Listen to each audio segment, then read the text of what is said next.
அன்புடையோருக்கு அஸ்ஸலாமு அலைக்கும். இன்றைக்கி நம்ம நாகூர் வந்திருக்கோங்க. ஸோ நாகூர் ஹனீஃபாவுடைய சமாதி எங்கே இருக்குன்னு நிறைய பேர் கேட்டிருந்தாங்க. இன்றைக்கி நம்ம அங்கே தான் போகிறோம். பெரிய கபர்ஸ்தான் ஃபுல்லாக ஏறி இறங்கிட்டு அங்கே இல்லைங்க, இது வந்து சின்ன கபர்ஸ்தானும்பாங்க. இங்கே வந்து நிறையா பெரியவர்களுடைய அடக்கஸ்தலம்லாம் இருக்குங்க.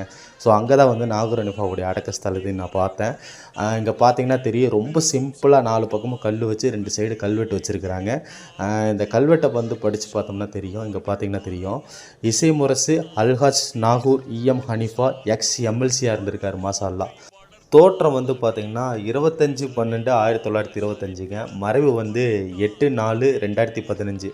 ஸோ இவர் இப்போ இல்லைன்னாலும் இவரோட பாடல் வந்து பல பேர்த்தோட மக்கள் மனசில் ரொம்ப ஆழமாக பதிச்சிருக்கு. ஏன் நானே கூட அடிக்ட்டுன்னு தாங்க சொல்லுவேன். ஸோ இவரோட பாடலை கேட்காத ஒரு நாளும் கிடையாது. எனக்கு ரொம்ப பிடித்த பாடல் ஒரு நாள் மதினா நகர்ந்தேன் இல்லை, அந்த சாங்ஸ் ஒன்று, பெரியார் பிலாலின் தியாக வாழ்க்கை. ஸோ இந்த பாடலை வந்து கேட்கும்போதே நமக்கு கண்களில் தண்ணி வந்துடும். மனுஷன் எப்படி தான் தைரியமாக பாடினாருன்னு தெரியல.